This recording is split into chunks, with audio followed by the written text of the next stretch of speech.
The scent of crushed eucalyptus and something metallic, like old blood, clung to the air in Alara's small shop. Splintered wood from a display case lay scattered across the concrete floor, a casualty of the men who had just left. They weren't the first, but they were the most insistent, their smiles thin, and their eyes promising a violence she had spent her 21 years trying to outrun. They wanted protection money for a business that barely broke even, for a life held together by floral wire and sheer will. She was sweeping up the mess, her hands steady, but her heart a frantic drum against her ribs, when the bell above the door chimed. It was a soft, melodic sound that was suddenly obscene in the wreckage. Alara didn't look up. "We're closed." The silence that answered was heavier than any argument. It had a texture, a weight that made the air feel thick and hard to breathe. Finally, a voice, smooth and low, cut through it. "That is unfortunate.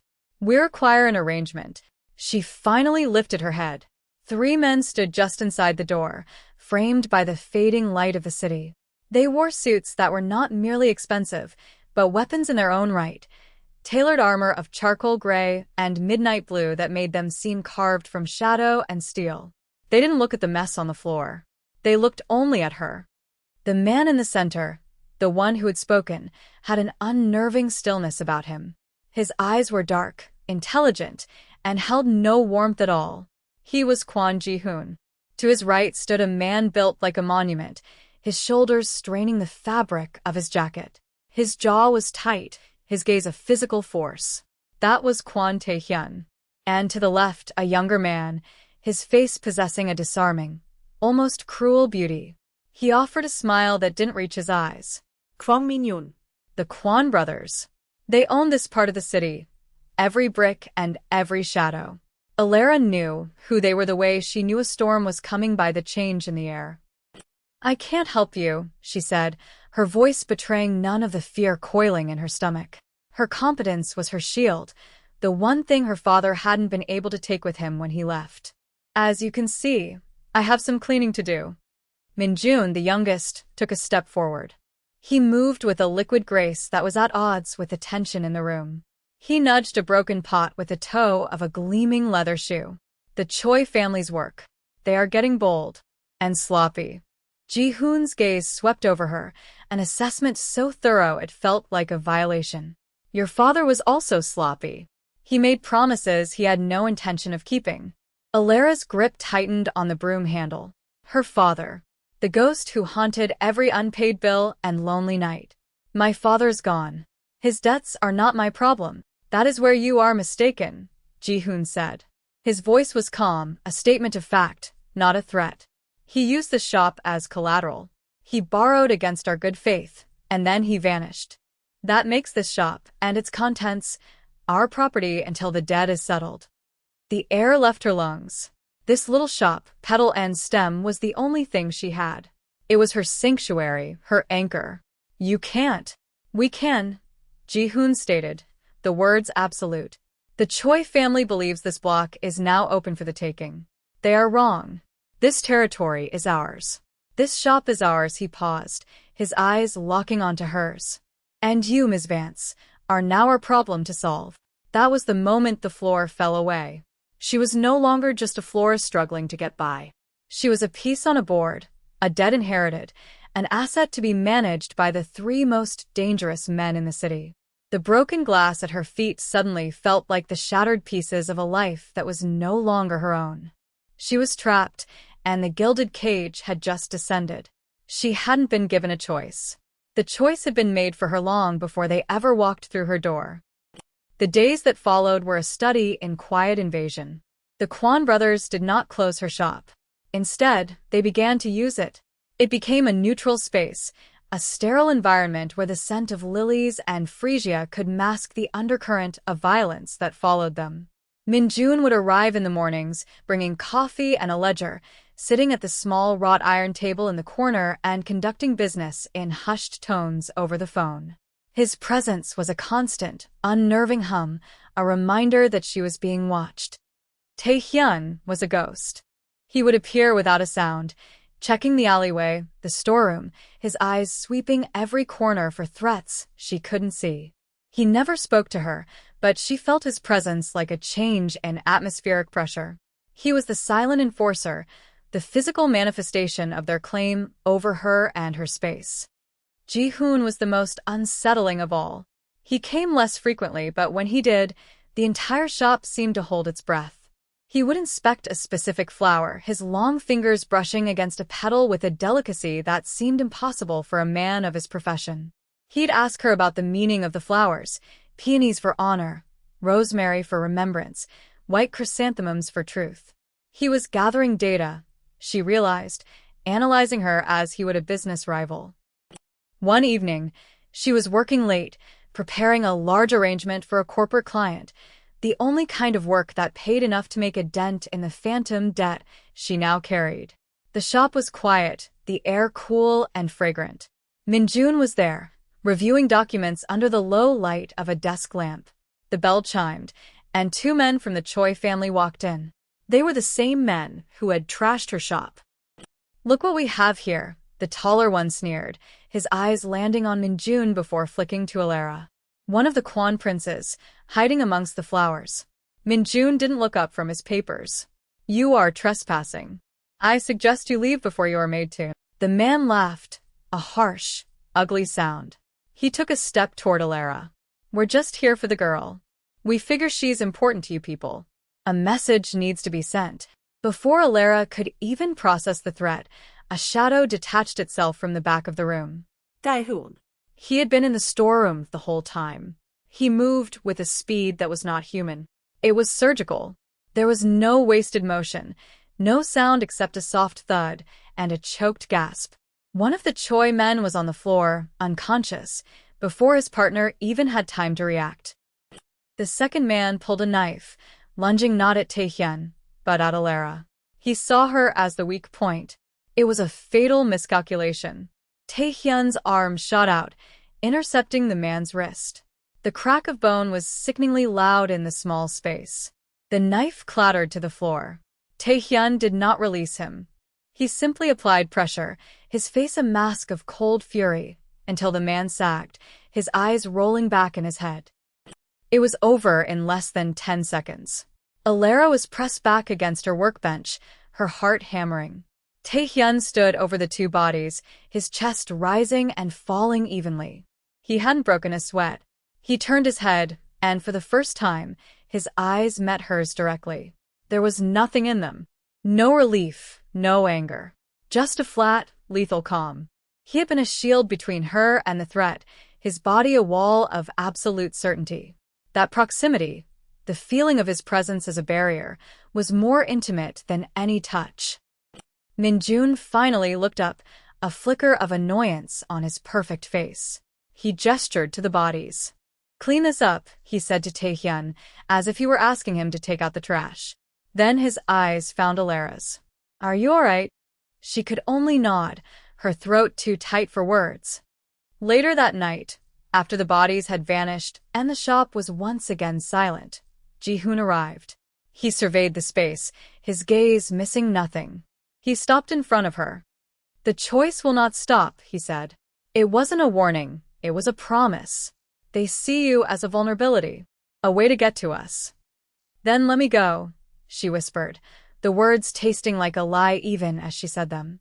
Running was not an option. They would find her. The choice would find her.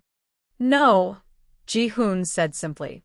He looked around the shop, at the buckets of pristine flowers, the neatly organized shelves. "Our father taught us that attachments are weaknesses." He was a sentimental man who made foolish bargains based on emotion. He trusted the wrong people, including the choice. He tried to trade his own sons to settle a bad deal. He saw loyalty as a currency to be spent. "That is a mistake we will not repeat." His gaze returned to her, and for a fleeting second, she saw something flicker in their depths. It wasn't sympathy. It was something harder, like recognition. "Your father abandoned you to a debt he created. He left you to face the consequences of his weakness. We understand that kind of betrayal." He was giving her a piece of their past, a reason for their ruthlessness. It wasn't an apology. It was a statement of shared experience, a dark thread connecting her abandonment to their own. In that moment, Surrounded by the cloying sweetness of flowers, Alara knew that leaving was no longer a possibility. Not because they wouldn't let her, but because for the first time, she felt a strange, terrifying pull to stay. She was in danger because of them, but with them was the only place she might survive. She looked at the man who considered her a problem, a liability, and made a choice. She would not be a vulnerability. She would be a survivor. The delicate balance of their arrangement began to shift. Alara was no longer just the woman who owned the shop they occupied. She was a fixture in their world, a silent observer who saw more than she was meant to. She learned to read the tension in Taehyun's shoulders, to differentiate the genuine charm from the predatory calculation in Minjun's smile, to understand the weight of Ji-hoon's silences. They were an empire built on discipline and control, and she was the anomaly they could not account for. The threat from the Choi family grew, tightening like a noose around their territory. Skirmishes in the street became more frequent. One of their warehouses was torched. The violence was escalating, and her flower shop was the quiet, fragrant eye of the storm. One night, Alara was woken by the acrid smell of smoke. Not the distant scent of city pollution, but something close. Something chemical. She threw on a robe and ran to the front of her small apartment above the shop. Below, orange light flickered against the windows of petal and stem. They were burning her out. Panic seized her, cold and sharp, but it was followed by a surge of pure rage. This was hers. She had built it from nothing. No one else would take it from her. She grabbed her phone and dialed the number Ji-hoon had given her for emergencies, her fingers fumbling. Minjun answered on the first ring. "They're burning the shop," she said, her voice tight and low. "Get out of the building. Now, Alara. We are 5 minutes away." But she wasn't listening. She looked out the back window. The fire had been set at the front door, meant to trap her. The alley was clear. She knew this building, every loose floorboard and hidden crevice. As she crept down the back stairs, she heard the Choi men talking outside, waiting for the blaze to take hold. They were sloppy. They assumed she would panic and run out the front, into their arms. She slipped into the storeroom. The smoke was thicker here, catching in her throat. She grabbed a canister of floral preservative spray, highly flammable, a detail she'd noted on the warning label 100 times. She also grabbed a lighter she kept for candles. It was a desperate, reckless idea. It was a choice. The Kwon brothers' black sedan screeched to a halt at the end of the alley, just as she slipped out the back door. Taehyun was out first, a weapon in his hand, his eyes finding her in the darkness. Minjun was right behind him. "There are 2 of them at the front," she breathed, coughing. "They think I'm still inside." Ji-hoon emerged from the car, his face grim in the flickering firelight. "What are you doing?" "They're waiting for me to run into them," she said, holding up the canister and the lighter. "They won't be expecting a fire at their backs." She didn't wait for his approval. She ran, low and fast, along the side of the building, the brick rough against her palm. She could hear the Choi men laughing.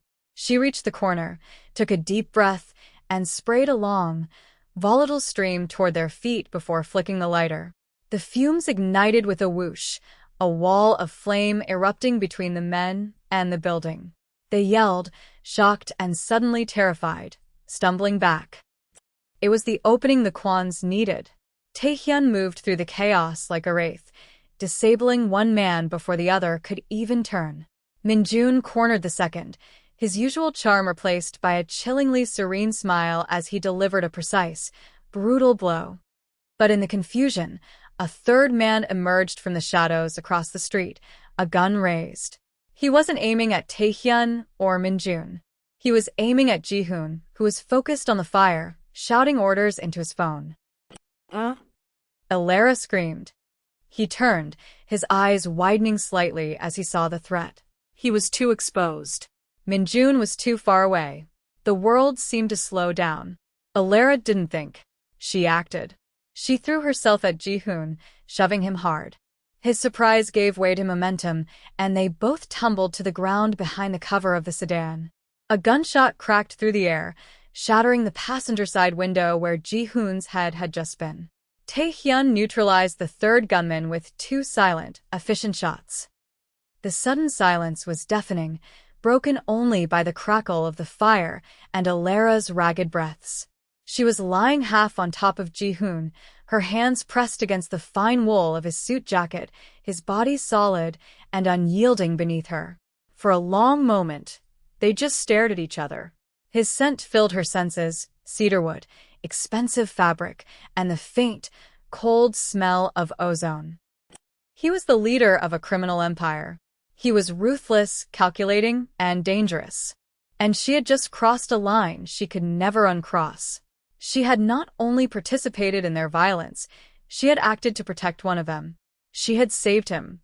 Slowly, he reached up and his fingers brushed a stray curl from her face. The touch was featherlight, yet it burned like a brand. His eyes, usually so guarded, held a raw, complex emotion she couldn't name. "Your presence here is a strategic liability," he said, his voice a low rasp. It was almost a whisper, meant only for her. "But I find I am unwilling to correct it." It wasn't a thank you. It wasn't a declaration of affection. It was a confession of weakness, an admission that his cold logic had failed where she was concerned.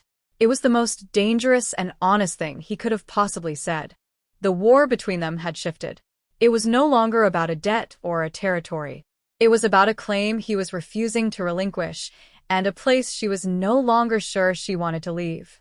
The fire department sirens wailed in the distance, a sound from a world that felt a million miles away. The fire gutted the front of the shop, but the structure survived.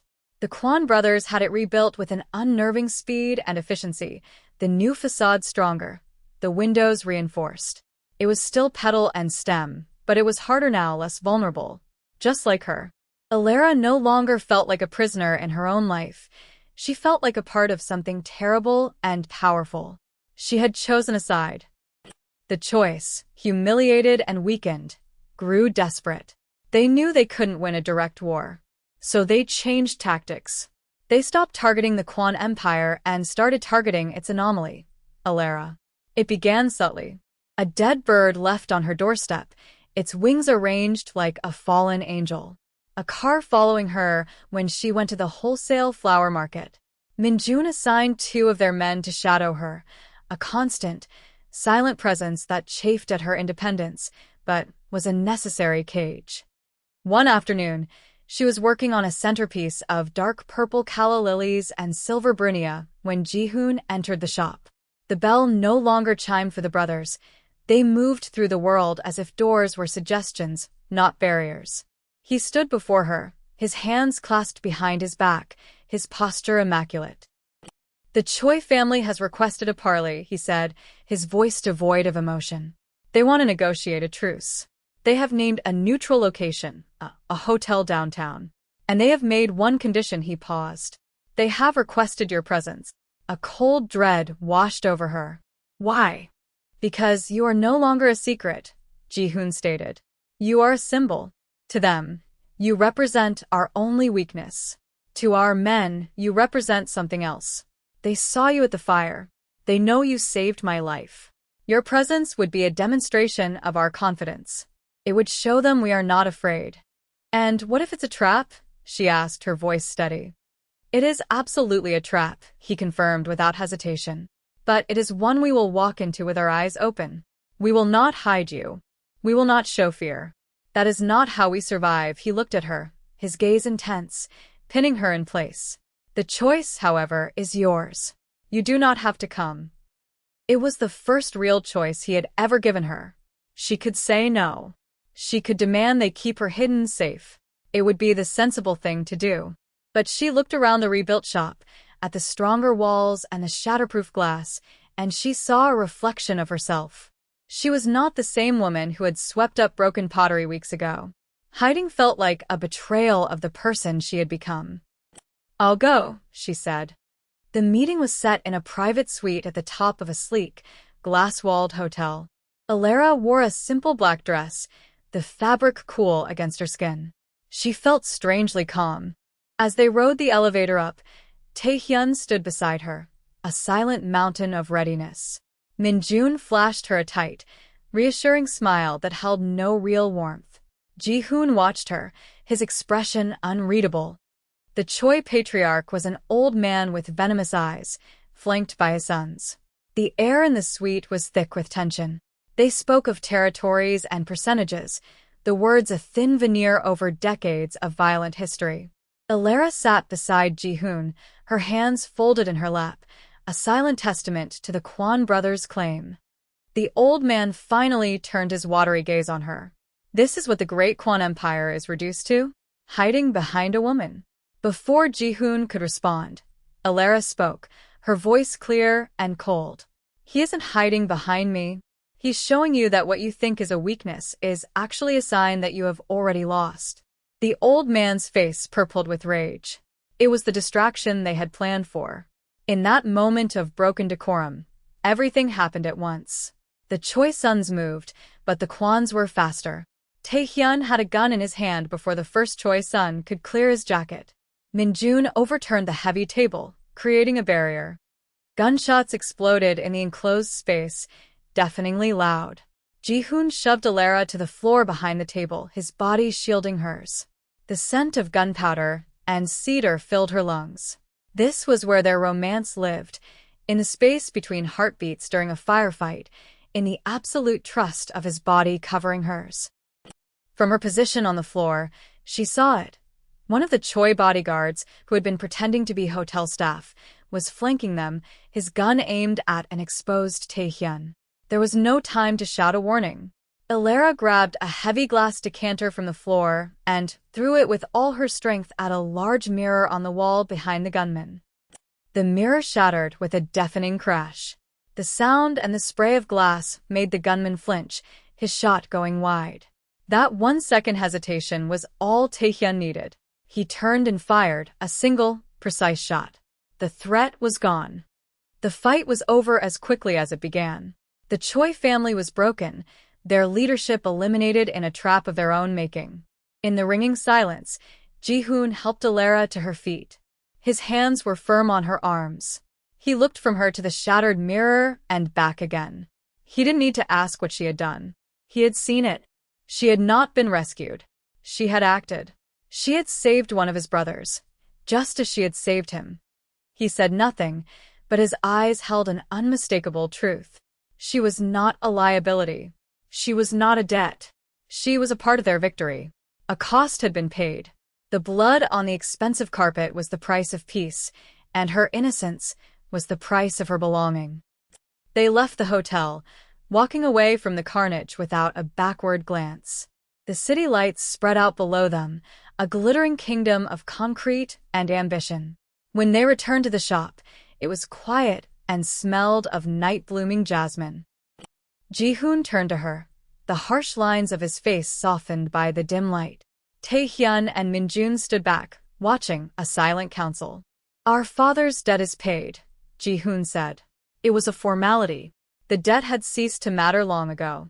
"You are free to leave. We will provide you with enough money to start a new life, anywhere you choose." He was offering her an escape, the one she thought she wanted at the beginning. But the thought of leaving, of a life without this danger, this intensity, this terrifying and profound sense of place, felt like an amputation. She looked at the 3 men who had claimed her, who had shown her the darkness in the world and the strength within herself. "And if I don't want to leave?" she asked, her voice quiet but certain. A slow, rare smile touched Ji-hoon's lips. It transformed his face. "Then this is your home. If you choose it." The final choice was hers, and she had already made it. She belonged here, in the shadows, among the thorns. Her old life was gone, burned away in a fire and shattered like a mirror. What was left was something stronger, something forged in violence and claimed with intention. Alara turned and walked back into her shop. She began to arrange a vase of flowers, red spider lilies for death and rebirth. From the doorway, the 3 brothers watched her, a silent, possessive trinity guarding their queen. She met their gaze in the reflection of the new, unbreakable glass, and for the first time in her life, she felt absolutely, unequivocally home.